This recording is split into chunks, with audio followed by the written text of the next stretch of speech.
Chapter 15. Degrade.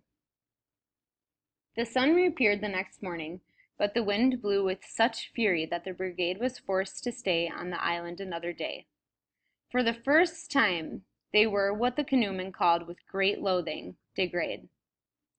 For 2 days there was work enough to keep them busy.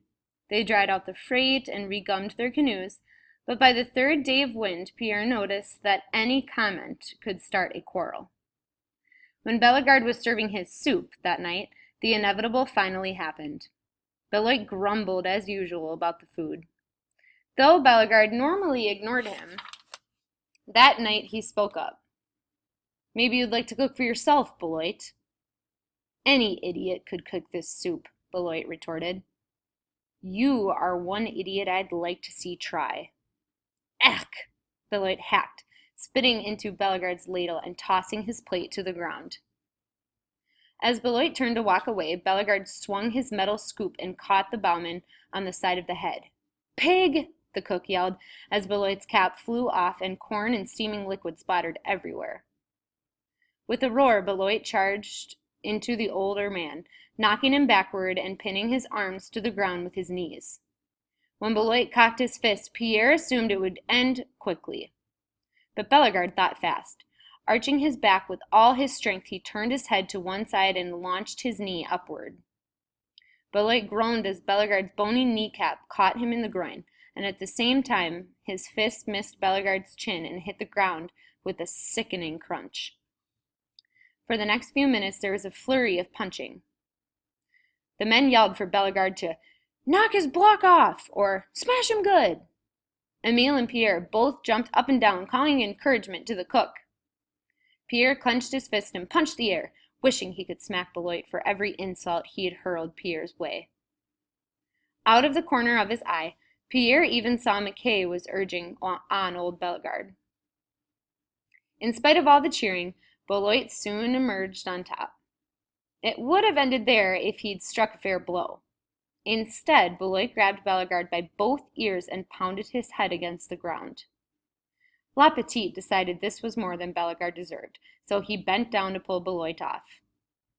"He's had enough now, Jean," La Petite said. But Beloit wasn't through. To everyone's amazement, Beloit, acting as if he'd gone crazy, jumped up and assaulted La Petite. La Petite was taken off the ground and fell to his knees. Then, to Pierre's horror, Bellegarde grabbed a stick of firewood from the pile by the soup kettle and took a swing at La Petite.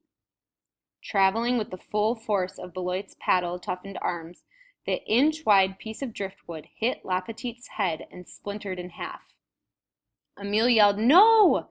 and Charbonneau and Bellegarde both stepped forward to restrain Beloit. But before they could act, Beloit unleashed a kick at La Petite's stomach.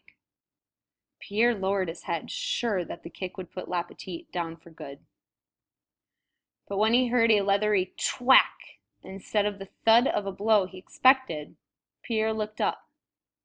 La Petite caught Beloit's moccasin in his right hand and lifted his foot straight up. Beloit's shoulder slammed to the ground, with the sound of a beef slab hitting a butcher block. A rush of breath escaped Beloit, but the strength of his rage brought him to his feet. Beloit lowered his head to charge, but this time La Petite was ready. Pierre saw one fist flash out, and an instant later the attacker was lying unconscious at the base of a pine tree.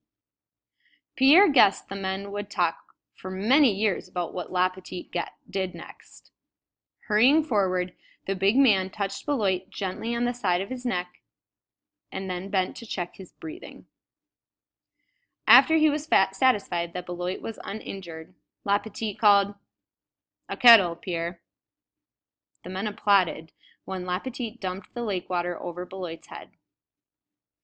Beloit shook the confusion from his head and extended his hand. "Well struck, little fellow," he teased. La Petite shook Beloit's hand then, laughing at this crazy idiot who had seemed so intent on killing him only moments before. Still chuckling, he said, "You do swing a mean stick, Jean.